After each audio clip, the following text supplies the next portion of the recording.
Today, camping has come to have two faces: wheeled camping, just like home, and wilderness camping.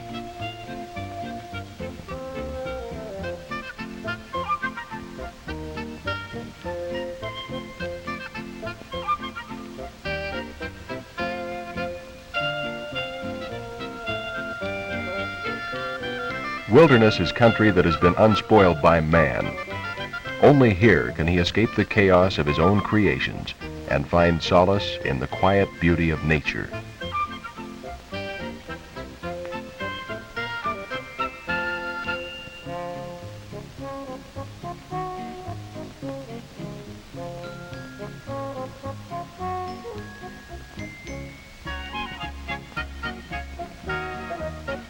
Wilderness camping is no longer just for the strong and rugged. Gerry Cunningham has devoted his life to making it an enjoyable experience for the entire family. His daughter Penny has been camping since age 3 and his wife Ann since the day they were married. But this is the first trip for nephew Gibby. Gerry's job is designing the equipment that bears his name.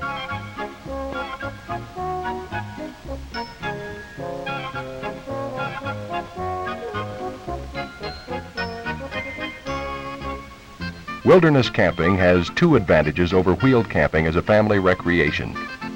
First of all, it is much less expensive. And secondly, it is a real vacation for Mother because there's no housework on a wilderness trip. Each member of the family carries only the barest necessities for comfort, and each takes care of his own needs. Even husbands like to try their hand at cooking over an open campfire.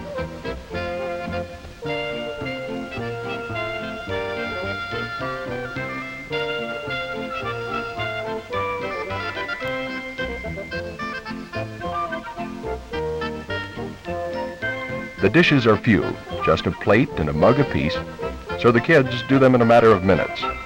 And they don't even argue when it's time for bed.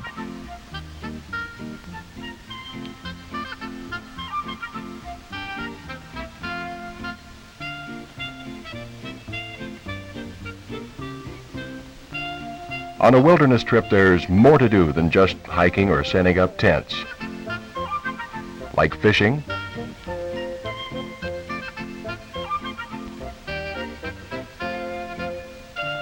or rock climbing.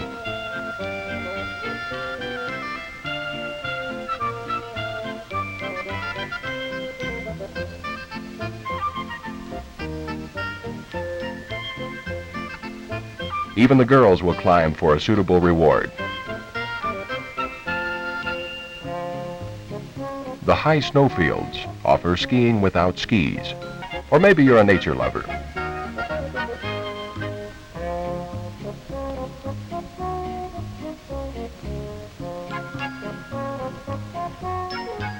Bright-colored splotches of lichen cover many of the rocks. And for a camera fan, there's no end of opportunity. Even a wineskin in the daisies has its place.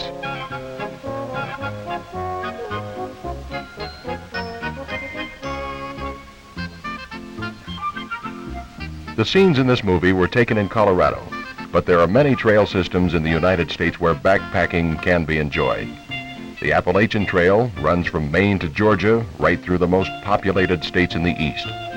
Out west, there is the Continental Divide system and the Pacific Crest Trail, as well as many shorter systems. Pennsylvania, New York, Vermont, Ohio, and even Florida all have backpacking trails.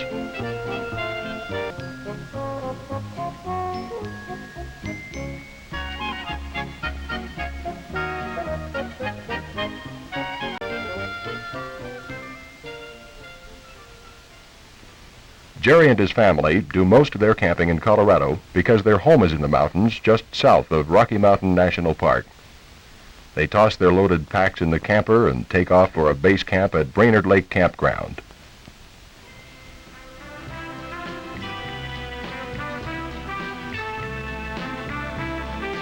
For this trip, they're going to repeat a favorite circle route that Gerry wrote about for Better Camping magazine.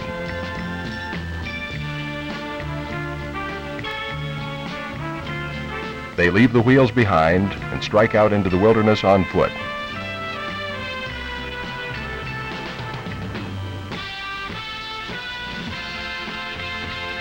The pack of the experienced backpacker is neat and compact.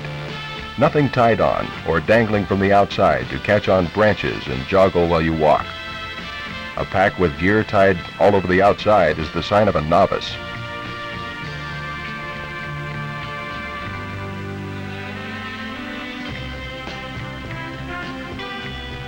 You can't tell by looking at them, but would you believe these packs weigh 20 pounds for Gerry and about 12 pounds for the others? Even if you spend your work days in an office, you can carry this much on a weekend without special conditioning. Gerry says an ounce of technique is worth a pound of equipment.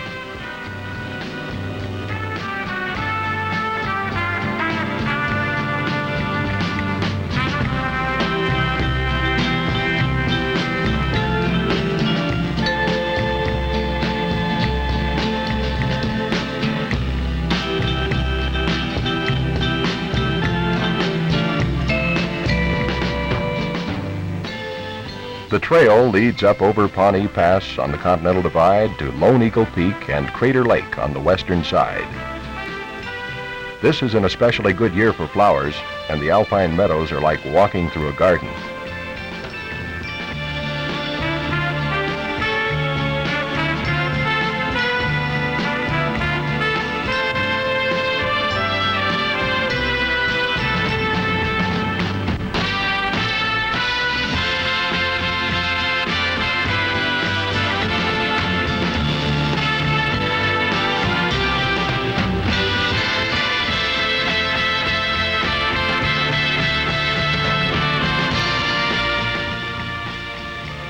While they rest, Gerry gets a drink and admires some of the scenery that is the reward of the wilderness traveler.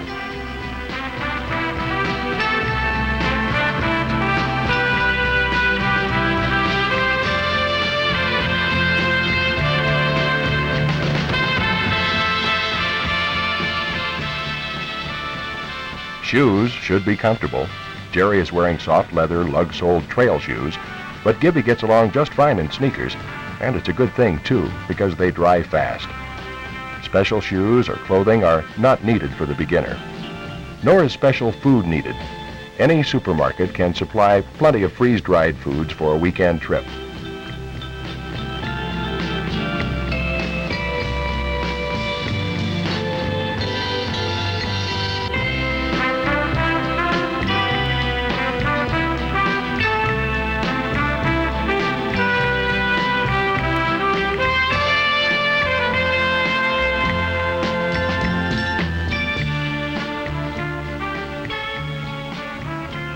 Lunch is served al fresco and enjoyed at leisure.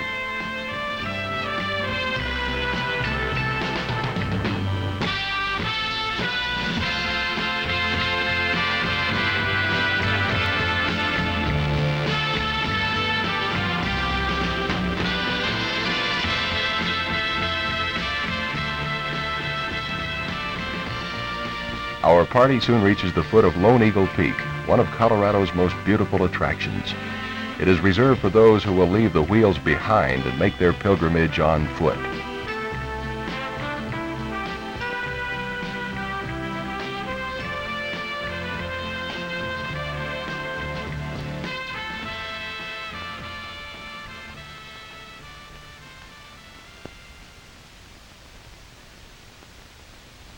When camp is reached, there are a few chores to be done first.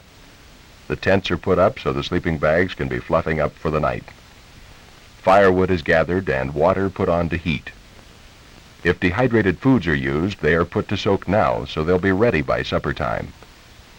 In 10 minutes, camp is up, and the main order of business is fishing.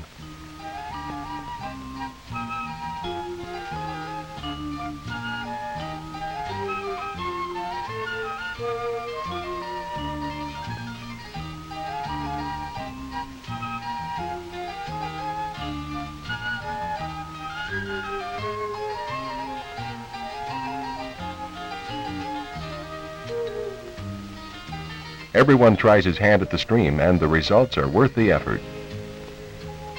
Supper is finished. The dish is done. Marshmallows toasted or corn popped, and no one has to be urged to crawl into the sleeping bag. The day is done. Next morning, the tents are struck for an early start.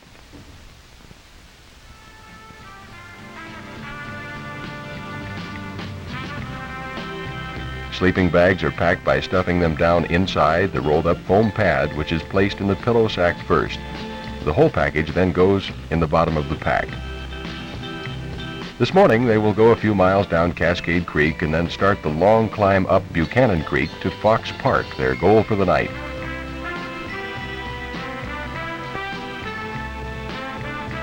This section covers some of the most pastoral scenery on the whole trip. They take turns leading on the trail to vary the pace. Part of the charm of backpacking is that you can go anywhere, stop any place.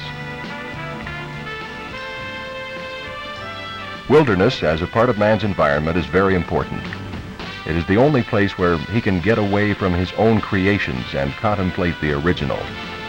The preservation of our few remaining wilderness areas can best be done by encouraging more people to enjoy them. A man will always be more interested in fighting or voting for something he actively enjoys than he will for something he only appreciates intellectually. However, man must learn to use the wilderness as the animals use it, unobtrusively. Parties must be kept small, and the stay in any one place should be short. If the ground cover is worn out, so is your welcome. Don't practice your campcraft. The making of bough beds, lean-tos, or rustic furniture demonstrates the skills of the pioneer, not the wilderness traveler. Use small fires. Charcoal lasts forever, so scatter your rocks and ashes before you leave. Don't ditch your tent or bury your garbage. The ground cover is often the most delicate part of the wilderness. And don't leave anything behind. After all, you packed it in. You can certainly pack it out again.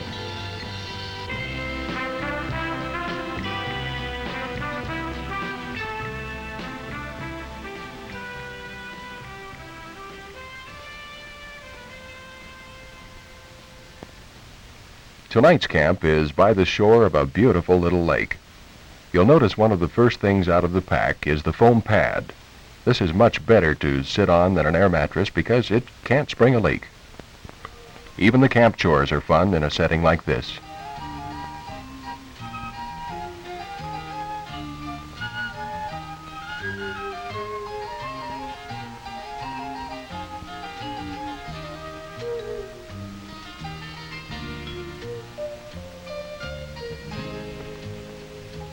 While Gerry and Ann relax after dinner, the kids go exploring, and Gibby manages to explore even more than he intended.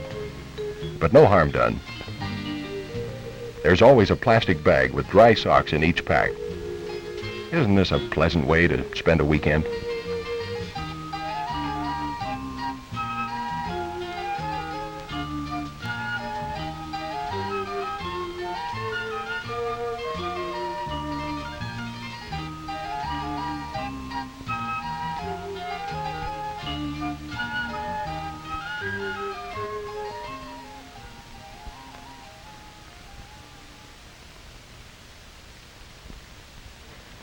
Next morning, they get up early and break camp after a quick breakfast.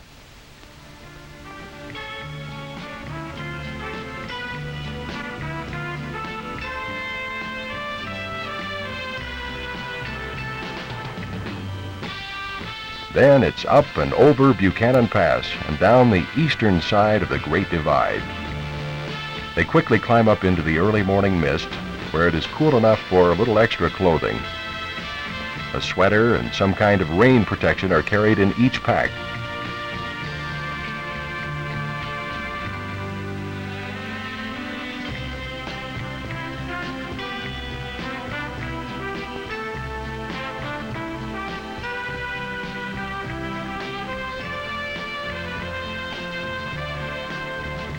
As they break out into the sunshine, Ann stops to check the map before continuing on to the pass.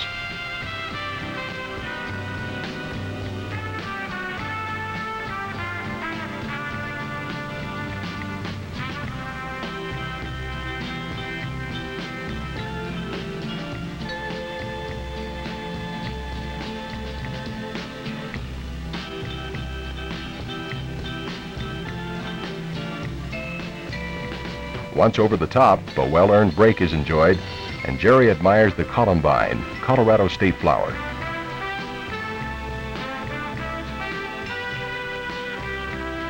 The eastern slope of the divide is drier than the western slope at Buchanan Pass, and the limber pine is much in evidence. One reason for the barren look is that a forest fire raged here over 100 years ago. It takes a long while to grow a forest.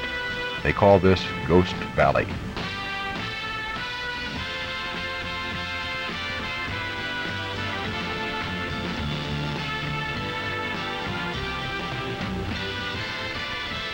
Along Coney Creek, they come to the only stretch on the trip where motor vehicles are allowed. And they find a Jeep that has just climbed up out of the St. Vrain Valley. Their own way lies along the flanks of Mount Audubon for the last 5 miles back to their base at Brainerd Lake Campground.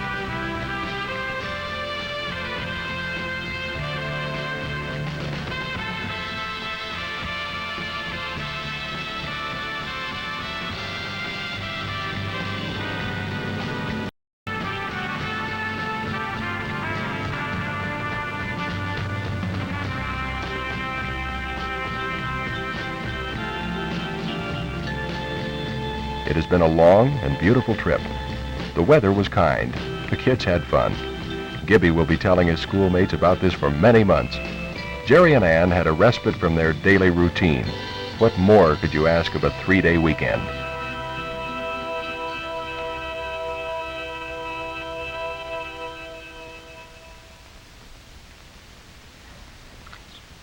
Anyone can go backpacking. You don't have to be an expert, but you do have to train yourself to take only what is really needed, not everything that might come in handy. What will be shown here is all you really need. If you carry more, your pack will weigh more.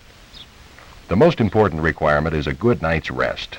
A modern sleeping system consists of more than just a sleeping bag. You also have a short foam mattress and a stuff sack which snaps to it for a pillow.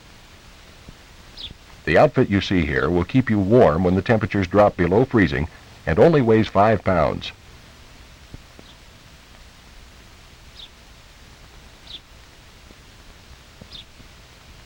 Two of these sleepers will zip together to make a luxurious double bed. A good tent is next. Before pitching your tent, lie down and find the most comfortable spot. Then set up the tent over that same spot. A good tent not only keeps you dry, but it keeps you warm, and it keeps the mosquitoes away.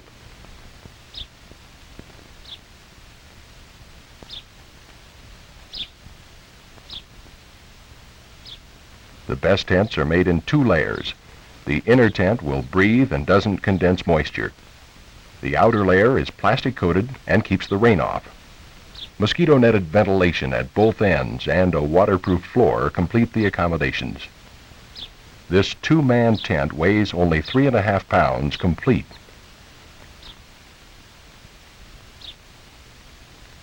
Your backpack should put the load up over your shoulders and have lots of pockets so you can locate your gear quickly. This vagabond pack weighs only 2 pounds but will carry 20 pounds easily.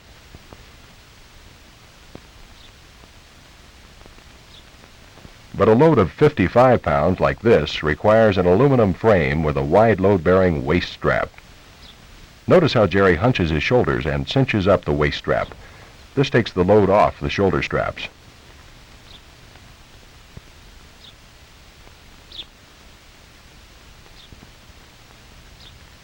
There are 2 conditions which will waste energy when backpacking. One is a pack that sways back and forth when you walk. The other is a pack that requires excessive forward lean to balance the load. All of these packs weigh 55 pounds, but you can see how much easier it is to walk with a pack that allows you to stand up straight.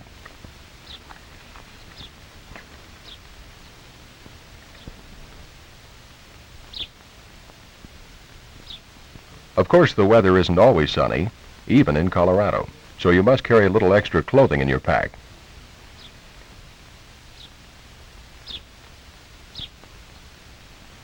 Dry socks in their own plastic bag, a lightweight poncho that covers your pack in case of rain, and a down vest.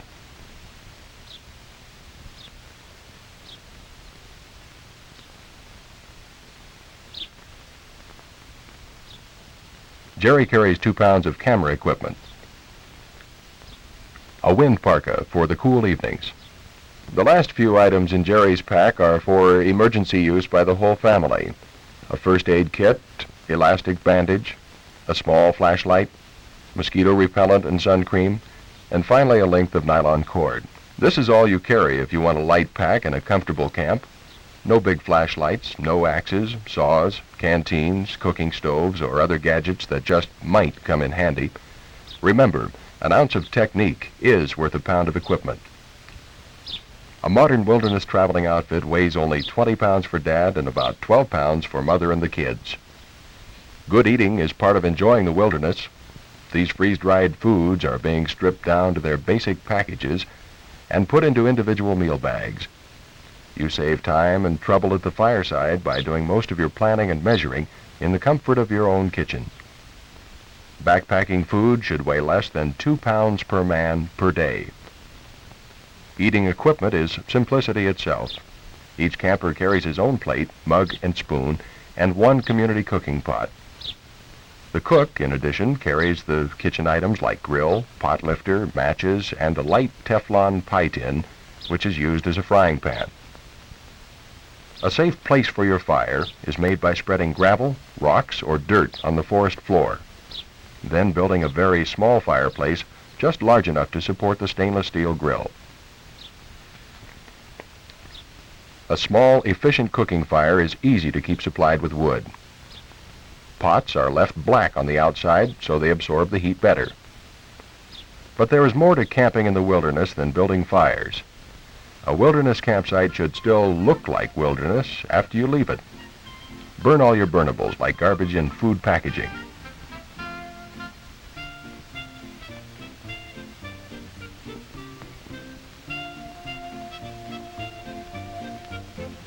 Before you leave, drown your fire, stir it up, and drown it again.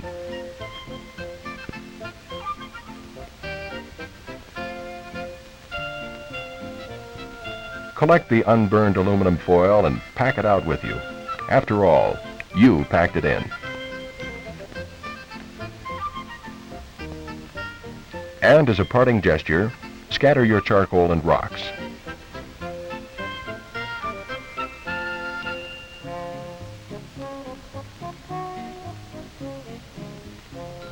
Four people spent the night here, but they left no sign of their visit.